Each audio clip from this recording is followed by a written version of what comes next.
ნეგატიური დამოკიდებულება ფულთან, ანუ სხვაგვარად რომ ვთქვათ, რატო ვერ ვშოულობთ ფულს.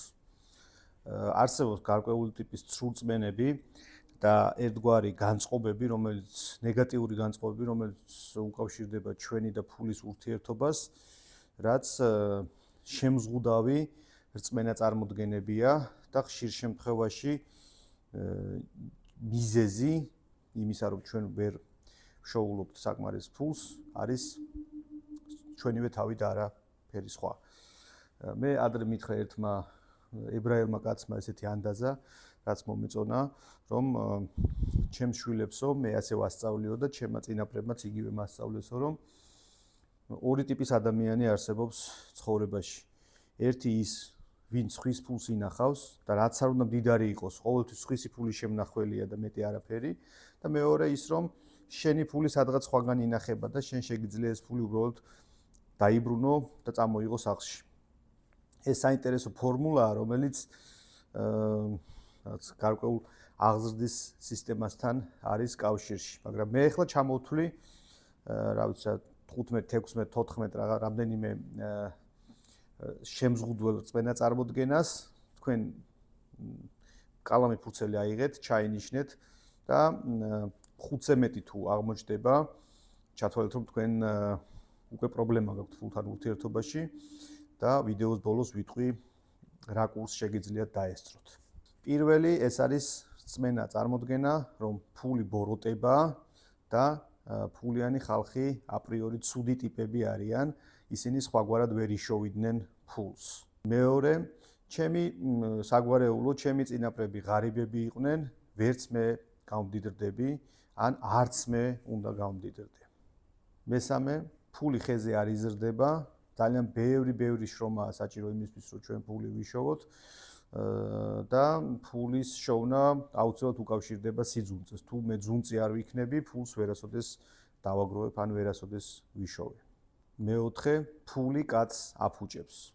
ასეთი რწმენა წარმოდგენაც არსებობს. მეხუთე, მდიდრები ექსპლუატატორები არიან და ისინი ყოველთვის სხვა ადამიანების თავებზე გადავლით შოულობენ ფულს. შესაბამისად, მე არ მინდა ასეთი ვიყო. მეექვსე, უბრალო მარტივი განწყობა, მე ვერასოდეს ვიშოვი ფულს, განსაკუთრებით ბევრს. მეშვიდე, ფულს უბედურება მოაქვს. მერვე, ჩვენი ეროვნული საცაცილო ფული ხელის ჭუჭყია. მეცხრე, საკმარისად უნამუსო არ ვარო ფული ვიშოვო, ბევრი ფული ვიშოვო. როგორც წესი, ამას მხოლოდ უნამუსო, გაფუჭებული ესეთი ცუდი ადამიანები ახერხებენ. მე ასეთი არ ვარ. მეათე, ჩემი ფულის შოვნის დრო წარსულს ჩაბარდა. ვერ გამოვიყენე შანსი, დრო წავიდა და ასე შემდეგ. ეხლა უკვე ვეღარ გამომივა. ესეც ერთ-ერთი რწმენა წარმოდგენაა. მე-11, ხშირად ეს რელიგიური კონტექსტიდან მოდის, ფული ყველაფერი ბოროტების სათავეა. და ეს ვერცხლის მოყარეობა, რაღაც ტერმინები ვიცით ხოლმე, გვაბრკოლებს და ვამბობთ, რომ არა, ფულის შოვნა ეს ძალიან ცუდია. თუმცა აქ რატომღაც აბრაამს არავინ არ ახსენებს, რომელიც ყველაზე მდიდარი ადამიანი იყო თავისი დროის. მე-12, რაღაცა ნივთი ჩემთვის მიუღწეველი. ამ თემაზე მე მაქვს ვიდეო ერთი ჭიქა ყავის თეორია ჩაწერილი, შეგიძლიათ მე მოძებნოთ და ნახოთ, ჩამონათვალში არის, ძალიან საინტერესოა, სად უნდა დავლიოთ ერთი ჭიქა ყავა, ესეთი ვიდეოა, ესეთი სათაური აქვს.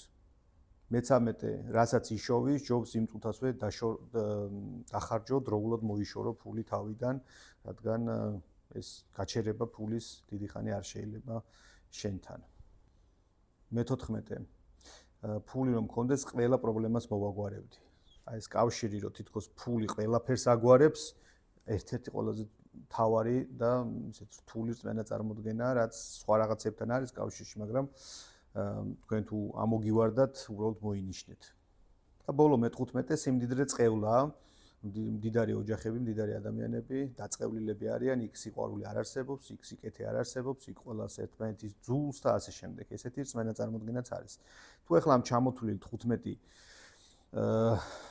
რწმენა წარმოდგენიდან, როგორც გითხარით, 5-ზე მეტი თქვენთვის ნაცნობი იყო, მოგედოთ და შინაგანად რაღაცნაირად ეთანხმებით, მაშინ გირჩევთ, რომ გაიაროთ კურსი ფასკუნჯში, ფასკუნჯი გურამ ეგრელიშვილის წერის საავტორო სკოლა, რომელსაც უძღვება ფსიქოთერაპევტი, ნინო ბურჯალიანი, იმას რა ქვია, კურსს ქვია ფული და ურთიერთობები, ურთიერთობა ფულთან. ეს არის ჯგუფური ფსიქოთერაპიული შეხვედრების კურსი, 10 შეხვედრისგან შედგება, 8 მონაწილე არის, რამდენიმე ადგილი ჯერ კიდევ დარჩენილია. აუცილებლად გაიარეთ ეს ამბავი, იმიტომ რომ ხშირ შემთხვევაში ძალიან ცოტა რაღაც გვაშორებს ხოლმე იმას, რომ ჩვენ მივიღოთ ჩვენი კუთვნილი, აი სხვასთან შენახული ფული მოვიტანოთ და დავიბრუნოთ სახლში. ახლა ეს რა თქმა უნდა მცონარებით არ გამოდის, მაგრამ არ ძალიან ბევრი შრომა არ არის საჭირო იმისთვის, რომ ადამიანმა რაღაც საკმარისი და ღირსეული ანაზღაურება მიიღოს და შეიძლება ამაში უბრალოდ ჩვენ თვითონვე ვართ ჩართული და ჩვენ უშლით ჩვენ თავს ხელს, რადგან შემდგომი რწმენა წარმოდგენები გაგვაჩნია ფულთან მიმართებით.